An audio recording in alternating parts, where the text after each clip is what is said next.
मंडळी, Dubai mini vlog सिरीजच्या 6व्या एपिसोडमध्ये तुमचं खूप खूप मनापासून स्वागत. तर ड्यून बॅशिंग आणि डेझर्ट सफारी ही दुबईमध्ये न करता आम्ही केली अबुधाबीमध्ये आणि खरंच तो खूप छान एक्सपिरियन्स होता. तर ड्यून बॅशिंग सुरू असताना आमचे एक्सप्रेशन्स कसे होते आणि कसा आम्हाला एक्सपिरियन्स आला ते थोडंसं शूट करायचा आम्ही प्रयत्न केला. जर तुम्हाला असं वाटत असेल की हे खूप इझी आहे तर दॅट्स नॉट ट्रू. बट मजा मात्र खूप येते. पण तेच जर तुम्हाला मोशन सिकनेस असेल तर थोडंसं तुम्ही टॅबलेट्स वगैरे आधीच घेतलं तर जास्त बरं पडेल. By the way, dune bashing, desert safari हे सगळं हाईपला वर्थ आहे का ह्याचा एक वेगळा व्हिडिओ मी माझ्या यूट्यूब चॅनलवरती केलेला आहे. नक्की जाऊन चेकआउट करा आणि त्याचबरोबर चॅनलला सबस्क्राईबसुद्धा करा.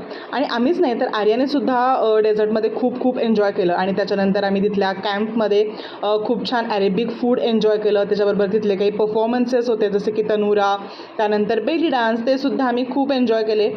तिथे कॅम्पमध्ये तुम्हाला मेहंदी काढणे, त्याच्याबरोबरच अनलिमिटेड ड्रिंक्स वगैरे हे सगळं कॉम्प्लिमेंटरी असतं. तुम्ही कॅमल रायडिंग करू शकता, त्याच्यानंतर तुम्ही फोटोज क्लिक छान छान करू शकता. दुसऱ्या दिवशी सकाळी आम्ही गेलो ग्रँड मॉल्सला. ग्रँड मॉल्सला एक ठराविक आहे तो ड्रेस कोड तुम्हाला फॉलो करावा लागतो. ग्रँड मॉल्सला ग्रँड का म्हणतात हे तिथे गेल्यानंतरच कळतं. आणि हे आहे 12 टन वजनाचं इथलं झुंबर आणि हे खूप सुंदर असं कार्पेट, ते पण खूप छान बघण्यासारखं आहे. तर मंडळी, मिनी व्लॉग आवडला असेल तर मला नक्की फॉलो करा. Thanks for watching. Bye bye.